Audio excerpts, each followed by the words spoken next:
الحمد لله وكفى وسلام على عباده الذين اصطفى أما بعد والنازعات غرقا والناشطات نشطا والسابحات سبحا فالسابقات سبقا فالمدبرات أمرا۔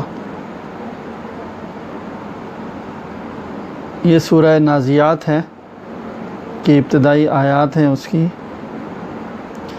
یہ مکی صورت ہے، اس میں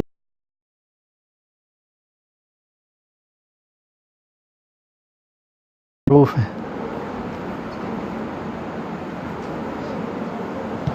سورت میں 5 چیزوں کی قسم کھائی ہے۔ فرمایا والنازعات غرقا، قسم ہے ان فرشتوں کی جو کافروں کی روحیں کھینچ کر سختی سے نکالتے ہیں۔ والناشطات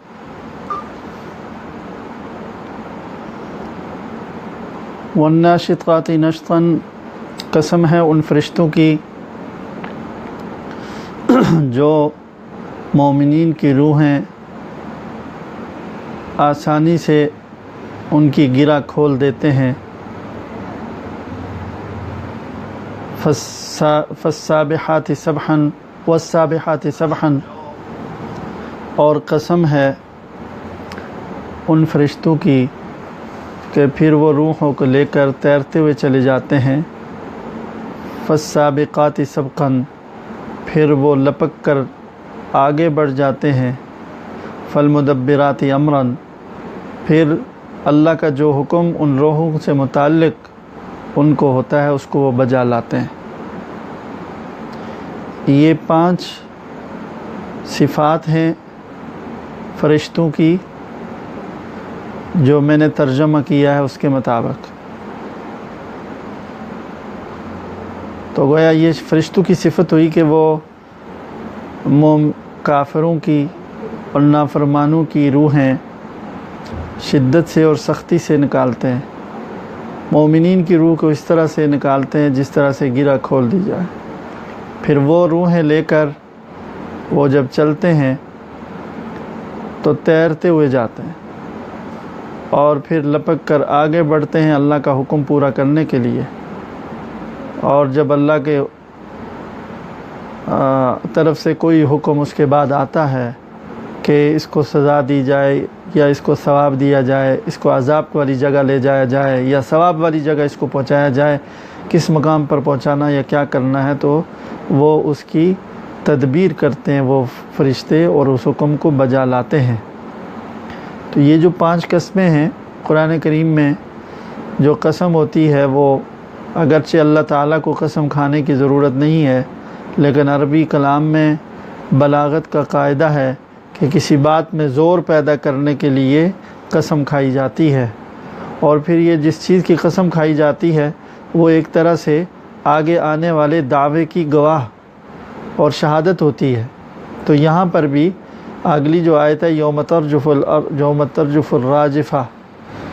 اور جس دن بھونچال آئے گا جو ہر چیز کو ہلا دے گا، جس دن زلزلہ آئے گا، تو یہ قیامت کا چونکہ ذکر ہے تو ان فرشتوں کی قسم کھائی کہ جو فرشتے یہ روحیں لے کر جاتے تھے اور وہ اس بات کے گواہ ہیں کہ قیامت ضرور آئے گی۔ یہ ایک تفسیر ہے جو عام طور پر مشہور تفسیر ان آیات کی یہی کی جاتی ہے کہ اس سے یہ فرشتوں کی صفات مراد ہیں۔ حضرت شاہ عبدالعزیز محدث دہلوی رحمہ اللہ تعالیٰ نے ایک بالکل مختلف تفسیر کی ہے ان 5 قسموں کی۔ انہوں نے فرمایا کہ یہ 5 صفات ہیں، اور یہ 5 صفات ہر انسان کو کسی بھی علم و فن میں کمال تک پہنچنے کے لیے اس کو یہ 5 گویا کہ مراحل ہیں، 5 درجات ہیں، اور یا یوں سمجھیں کہ 5 صفات ہیں جو اس کو پیش آتی ہیں یا اس کو اپنانی پڑتی ہیں۔ تو پہلی صفت ہے والنازعات، قسم ہے اس گروہ کی جو کھینچ کر شدت سے، سختی سے اپنے آپ کو کام پر لگاتے ہیں۔ خلاصہ یہ انہوں نے یہ فرمایا کہ ہر کسی بھی علم و فن میں کمال حاصل کرنے کے لیے پہلا درجہ یہ ہوتا ہے کہ آدمی کو بڑی مشقت کے ساتھ اپنے نفس کو کھینچ کر، مخالفت نفس کی ہونے کے باوجود اس کام میں لگانا پڑتا ہے۔ تو یہ کھینچ کر لگانے میں مخالفتیں، نفس کی خواہش کی مخالفت بھی ہو سکتی ہے، اور بہت ساری رکاوٹیں ہو سکتی ہیں۔ بس اوقات شاید عقل بھی مانے ہو، کسی جگہ شاید شریعت بھی مانے ہو، یا کوئی بھی ایسی رکاوٹ ہو جس رکاوٹ کو یہ عبور کر کے آگے بڑھتا ہے۔ اور پہلا درجہ ہر کمال کو حاصل کرنے کے لیے یہی ہے کہ اسے بہت زیادہ محنت کرنی پڑتی ہے، مخالفت ہے تو مخالفت کو جھیلنا پڑتا ہے، اگر اپنے نفس کی خواہش کی مخالفت ہے تو اس کی مخالفت کر کے آدمی کو کام کرنا پڑتا ہے۔ تو یہ جو پہلا درجہ، پہلی صفت ہے، یہ نازعات اسی کا نام ہے، یعنی وہ جماعت اور وہ گروہ اور وہ طبقہ جو کسی بھی علم و فن میں کمال حاصل کرنے کے لیے اپنے آپ کو کھینچ کر کے کام پر لگاتا ہے۔ تو اگر نفسانی خواہشات کے خلاف مخالفت ہوگی، خلاف اگر آدمی مجاہدہ کرے گا تو اس کا نام اہل سلوک کے نزدیک مجاہدہ ہے۔ تو مجاہدہ اسی لیے پسندیدہ ہے۔ تو گویا کہ پہلی صفت ہوئی، پہلا درجہ ہوا جو لوگ کسی علم و فن میں کمال حاصل کرتے ہیں کہ وہ اپنے آپ کو شدت سے، مشقت سے کھینچ کر کے کام پر لگاتے ہیں۔ تو یہ اللہ تعالیٰ کی گویا کہ مخلوق میں ایک ایسی صفت ہے کہ قیامت کے دن بھی طبقات ہوں گے، اور انہی طبقات کے مطابق اپنے اپنے درجے کے مطابق لوگ ہوں گے۔ تو اس واسطے قسم کھائی گئی ہے ان سارے طبقات کی اور ان صفات والے لوگوں کی۔ تو پہلا درجہ کسی بھی علم فن میں یہ ہوتا ہے کہ آدمی بہت زیادہ مشقت سے کام پر لگاتا ہے۔ جب اس کام کے اندر مسلسل محنت اور مشقت کرنے کے بعد ایک عرصہ، ایک وقت اتنا گزر جاتا ہے کہ اس کو اس کی عادت ہو جاتی ہے، اور عادت ہونے کے بعد پھر اس کام میں اور اس عمل میں اس کو ایک سرور اور ایک انبساط کی کیفیت پیدا ہوتی ہے، اور اسی کو نشاط سے تعبیر کیا، وَالنَّاشِطَاتِ نَشْطًا۔ قسم ہے اس گروہ کی، اس جماعت کی کہ جو نشاط کے ساتھ پھر کام کرتا ہے۔ پھر تیسرا درجہ کسی علم و فن کے کمال میں یہ آتا ہے کہ نشاط کے بعد وہ اتنا اس کی محنت، اس کی جد و جہد چلتی رہتی ہے اسی طرح، تو وہ پھر اس میں گویا کہ اتنا تیز رفتار ہو جاتا ہے آدمی کہ جیسے کہ تیرتا ہے۔ تو اس لیے کہا والسابحات سبحا، تیرنے والی جماعتوں کی قسم، جو اپنے کمال کی طرف جاتے ہوئے تیسرے مرحلے پر پہنچ گئے کہ اپنے کام میں اب وہ اتنے تیز رفتار ہیں کہ ان کو مشقت اور سستی نہیں ہے، تیرتے ہوئے جا رہے ہیں، جیسے پانی پر تیرتے ہوئے کوئی مشقت نہیں ہوتی۔ چوتھا درجہ یہ ہے کہ کسی بھی علم و فن میں جب آدمی تیرنے کے مقام پر تک پہنچ گیا اور اس کے بعد پھر اس میں مزید اس کی محنت اور جدوجہد جاری رہی، تو پھر وہ دوسروں سے آگے بڑھ جاتا ہے۔ تو فرمایا فالسابقات سبقا، اس جماعت کی قسم جو آگے بڑھنے والی ہے۔ پھر پانچواں درجہ جا کر یہ آتا ہے، سب سے آگے بڑھنے کے بعد پھر آدمی اس علم و فن میں استاد کا درجہ اختیار کر لیتا ہے، اس علم و فن میں مجتہد کا درجہ اختیار کر لیتا ہے، اس علم و فن میں دوسروں کی رہنمائی کے قابل ہو جاتا ہے، اور وہ پھر تدبیر کرتا ہے، دوسروں کی مشکلات کو بھی اس علم و فن میں حل کرنے کے لیے رہنمائی کرتا ہے اور تدبیر کرتا ہے۔ تو 5ویں درجے کی ذکر فرمایا فالمدبرات امرا، وہ جماعت کہ پھر وہ تدبیر کرتی ہے، کام کی تدبیر پھر وہ کرتی ہے، یعنی وہی جو مشکل اس راہ میں کسی کو اگر مشکل پیش آئے گی تو اس مشکل سے حل اور مشکل کے نکلنے کی تدبیر بتانے کے درجے پر فائز ہو جاتے ہیں یہ لوگ جا کر۔ تو حضرت شاہ صاحب نے فرمایا کہ یہ گویا کہ 5 صفات ہیں جو ہر علم و فن یا کسی بھی چیز میں کمال پیدا کرنے کے لیے انسان کو یہ 5 مراحل درپیش ہوتے ہیں، یا ان 5 صفات سے اس کو گزرنا پڑتا ہے، یا یہ 5 درجات اس کو پیش آتے ہیں، 5 سیڑھیاں اس کو چلتے ہوئے پیش آتی ہیں۔ پہلی سیڑھی ہے جس میں آدمی کو مشقت اٹھانی پڑتی ہے، دوسری سیڑھی ہے کہ اس کو نشاط کا درجہ آ جاتا ہے، تیسری سیڑھی ہے کہ پھر وہ تیرنے لگتا ہے اس کام میں، چوتھی سیڑھی یہ ہے کہ وہ پھر دوسروں سے آگے بڑھ جاتا ہے، 5ویں سیڑھی یہ ہے کہ پھر وہ اس راہ کی مشکلات کے لیے دوسروں کو بھی حل بتاتا ہے اور تدبیر کرتا ہے۔ انہوں نے فرمایا کہ یہ خیر کے راستے میں بھی یہ درجات ہو سکتے ہیں اور شر کے راستے میں بھی یہ درجات ہو سکتے ہیں۔ پھر خیر کے بھی کئی خیر کی بھی کئی نوع ہیں، خیر کے بھی کئی کام ہیں، خیر کی بھی کئی قسمیں ہیں، تو ہر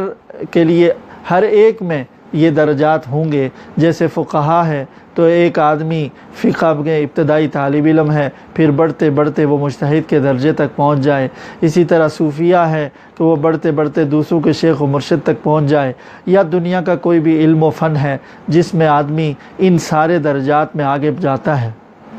اور برے کاموں میں بھی دنیاوی کوئی کام ہے، دنیاوی کوئی علم و ہنر ہے، اس میں بھی یہ بات ہے، اور دنیاوی کاموں میں کے علاوہ پھر اگر کوئی شر کا کام ہے، برا کام ہے، اس میں بھی بعض لوگ بڑے استاد کے درجے پر ہوتے ہیں۔ چوری ہو گئی، ڈاکہ ہو گیا، برائی ہو گئی، اس میں بھی بعض لوگ پہلے درجے پر ہیں، بعض دوسرے پر ہیں، بعض تیسرے پر ہیں، بعض بالکل آخر میں ہوتے ہیں، دوسروں کے استاد بن جاتے ہیں، بالکل شیطان کی طرح وہ دوسروں کی رہنمائی کرتے ہیں، باریکیاں سمجھاتے ہیں برائی کو پھیلانے کی، برائی کو کرنے کی، برائی کی اشاعت کی اور برائی کی طرف لوگوں کو لگانے کی۔ وہ ایسی تدبیریں کرتے ہیں اور بتاتے ہیں کہ عام انسان کی عقل دنگ رہ جائے۔ تو جس طرح خیر کے کام میں ایک مسلسل ان درجات سے گزرنے کے بعد جب 5ویں درجے پر کوئی پہنچتا ہے تو وہ خیر کے راستوں کی تدبیر دوسروں سے بہت بہتر کرتا ہے اور دوسروں کے لیے رہنما بنتا ہے، تو شر کے اندر بھی شر کے راستے میں بھی یہ درجات ممکن ہے اور ایسا ہوتا ہے۔ شاہ صاحب نے یہ فرمایا کہ ان 5 صفات کی قسم اس لیے کھائی کہ قیامت کے دن بھی لوگ چونکہ طبقات میں تقسیم ہوں گے، اور بہت ساری احادیث سے بھی اس چیز کا اشارہ ملتا ہے، جیسے فرمایا کہ فلاں شخص طبقہ شہداء میں اس کو مبعوث کیا جائے گا، وہ یا طبقہ فقہا میں اٹھایا جائے گا، یا فلاں کو فلاں طبقے میں اٹھایا جائے گا۔ تو اس کا مطلب یہ ہوا کہ اشارہ ملتا ہے کہ سب لوگ اپنی اپنی ان صفات کے مطابق اپنے اپنے طبقے میں ہوں گے۔ اب کوئی پہلے درجے میں ہے، کوئی دوسرے درجے میں ہے، کوئی تیسرے، چوتھے، 5ویں،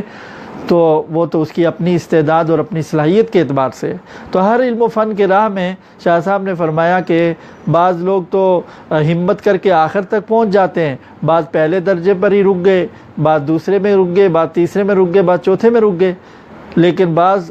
ہمت والے ہوتے ہیں وہ آخری درجے تک پہنچ جاتے ہیں۔ تو خلاصہ یہ کہ یہ درجات، ان کا کہنا یہ ہے کہ یہ طبقات چونکہ قیامت میں بھی افراد کے اندر ہوں گے، تو اس لیے ان کی قسم کھائی کہ ان طبقات کی قسم، ان صفات والوں کی یا ان صفات کی قسم کہ یوم ترجف الراجفہ، اس دن قسم ہے جس دن بھونچال آئے گا جو ہر چیز کو گویا کہ لرزا دینے والا ہوگا، ہر چیز لرزے گی۔ اور یہ جو بھونچال اور زلزلہ ہے، یہ پہلا نفخہ جس کو کہتے ہیں وہ مراد ہے یہاں پر، پہلا سور۔ جب پہلی دفعہ سور پھونکا جائے گا، سور اسرافیل علیہ السلام پھونکیں گے، اور وہ کیا ہے، بس وہ اللہ کی طرف سے اس دنیا کو ختم کرنے کے لیے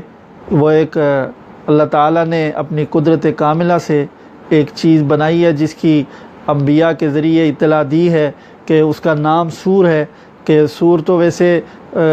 کہتے ہیں ایسی چیز کو جیسے سینگ ہوتا ہے اور جس میں آدمی اس کے اندر زور سے پھونک مارے تو آواز پیدا ہوتی ہے، اس طرح، لیکن یہ سمجھانے کے لیے سمجھایا کہ اس طرح کی چیز ہوگی جو ان کے پاس ہے، اور پھر وہ جب اس میں پھونکیں گے تو اس سے ایک چیخ اور ایک آواز بلند ہونا شروع ہوگی، اور وہ بلند ہوتے ہوتے بڑھتی چلی جائے گی، یہاں تک کہ اس کے اندر ایک دھماکہ خیز آواز پیدا ہونے شروع ہوگی، چنگاڑ اور دھماکہ خیز آواز بڑھتے بڑھتے ساری دنیا ہلنا شروع ہوگی، جانور بھاگ کر شہروں کی طرف آ جائیں گے، پہاڑ بھی ہلنے لگیں گے، حتیٰ کہ سارے لوگ اس خوف اور دہشت میں جب ساری زمین زیر و زبر ہو جائے گی تو مر جائیں گے، فنا ہو جائیں گے۔ تو یہ وہ سور ہے، یوم ترجف الراجفہ، جس دن وہ بونچال ہلانے والا آئے گا، وتتبعها الرادفہ، اور اس کے پیچھے دوسرا جھٹکا آئے گا، تتبعها الرادفہ، اس کے پیچھے دوسرا جھٹکا، اور یہ جو دوسرا جھٹکا ہے یہ دوسرا نفخہ ثانیہ اس کو کہتے ہیں، دوسری مرتبہ جو سور پھونکا جائے گا، اور اس میں سارے انسانوں کو دوبارہ زندہ کر دیا جائے گا۔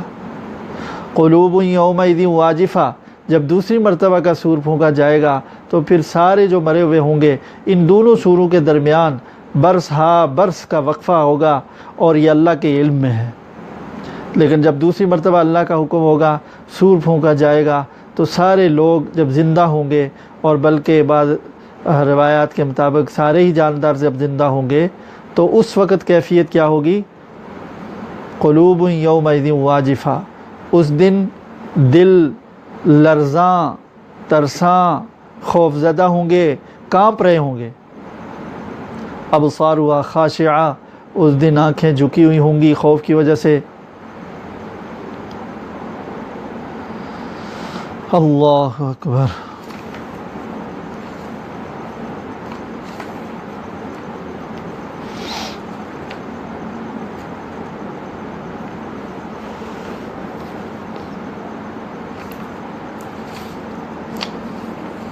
یقولون انا لمردودون فی الحافرہ، وہ لوگ یہ کہتے ہیں، یعنی قیامت تو اللہ تعالیٰ نے بتا دیا یہ قسمیں کھا کر کے کہ قیامت تو آنے والی ہے، دو سور پھونکے جائیں گے اور اس وقت کیفیت یہ ہوگی، لیکن یہ لوگ کہتے ہیں انا لمردودون فی الحافرہ، کہ کیا ہم دوبارہ پہلی حالت پر لوٹیں گے؟ یعنی جیسے دنیا میں زندہ ہیں تو مرنے کے بعد کیا یہ دوبارہ دنیا والی زندگی ہمیں ملے گی؟ اس پر گویا کہ ان کو تعجب ہوتا تھا۔ تو آگے ان کے اس تعجب کا جواب بھی ہے اور تفصیلات بھی ہیں، انشاءاللہ تعالی وہ کل ہوں گی۔ وآخر دعوانا ان الحمد للہ رب العالمین۔